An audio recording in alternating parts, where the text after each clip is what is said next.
नमस्कार। आज हम एक बहुत ही दिल को छूने वाली कहानी पे बात करने वाले हैं। जी। ये साईं बाबा अनाथों के रक्षक पुस्तक से ली गई है और साईं बाबा की जो करुणा है उसे एक बिल्कुल अलग नजरिए से दिखाती है। हाँ बिल्कुल, चलिए समझते हैं इसको। तो कहानी है शिरडी के पास एक गांव की। वहाँ एक कोई 7 साल का बच्चा था, राजू नाम का। अब हुआ ये कि उसके माँ बाप गुजर गए, वो बेचारा बिल्कुल अकेला रह गया। 7 साल का बच्चा, बहुत मुश्किल। हाँ बहुत। तो वो भटकता फिरता था, कभी भूखा सो जाता। लोग दया तो दिखाते थे, पर आप जानते हैं ना। हाँ, दया दिखाना और अपनाना, इसमें फर्क होता है। कोई जिम्मेदारी लेने को तैयार नहीं था शायद। बिल्कुल। फिर एक दिन भटकते भटकते वो शिरडी पहुंच गया। अच्छा। और साईं बाबा के मंदिर के पास बैठ गया, बस रोए जा रहा था। कहते हैं उस वक्त बाबा ध्यान में थे। लेकिन तभी कुछ अजीब हुआ।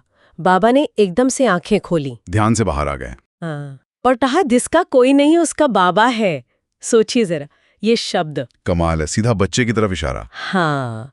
फिर उन्होंने राजू को पास बुलाया, अपने हाथ से उसे खाना खिलाया और सिर्फ इतना ही नहीं, उसे अपने आश्रम में ही रख लिया। और देखिए यही बात सबसे अहम है यहाँ पर। हाँ। ये सिर्फ किसी भूखे को खाना खिलाना या मतलब दया दिखाना नहीं था। सही कहा। बाबा ने उसे अपनाया, उसे घर दिया, एक पहचान दी। ये सिर्फ करुणा से कहीं ज्यादा गहरी बात है। ये तो अपनेपन का भाव है। एक तरह से उसे पूरी तरह स्वीकार कर लिया। बिल्कुल सही। दया तो जैसा आपने कहा कई लोग दिखा सकते थे, पर उसे अपना मान लेना ये बहुत बड़ी बात थी। हाँ। फिर राजू वही आश्रम में रहने लगा।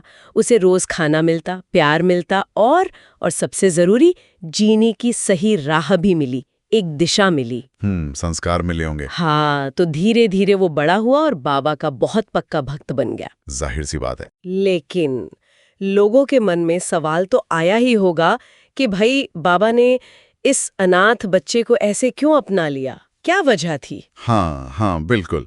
और जब लोगों ने उनसे पूछा भी तो बाबा का जो जवाब था वो सच में सोचने पे मजबूर करता है। क्या कहा बाबा ने? उन्होंने कहा वो अनाथ नहीं था, वो मेरा था। अरे हाँ, और आगे कहा जो दिल से पुकारता है मैं उसे कभी अकेला नहीं छोड़ता। वाह।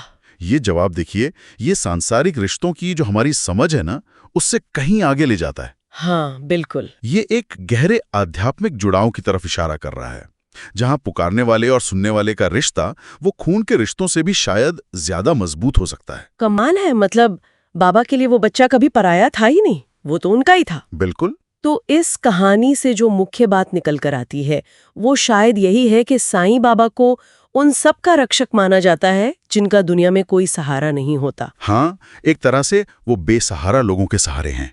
बस एक सच्ची पुकार, सच्चे प्रेम से उन्हें याद करने की देर है। जैसा कहा भी गया है, सच्चे प्रेम से उन्हें पुकारो, वे अवश्य आते हैं। ये सिर्फ कोई दिलासा नहीं लगता, ये तो जैसे एक वादा है। सही कहा।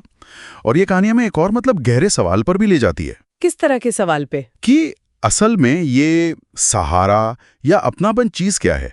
क्या ये सिर्फ भौतिक सुरक्षा है, रोटी कपड़ा मकान, या फिर ये विश्वास और भक्ति से जो एक अंदरूनी शक्ति मिलती है, एक जुड़ाव का एहसास होता है, वो भी उतना ही जरूरी है? हाँ, शायद तब और भी ज्यादा जरूरी हो जाता है जब दुनिया के सारे सहारे छूट जाते हैं। बिल्कुल।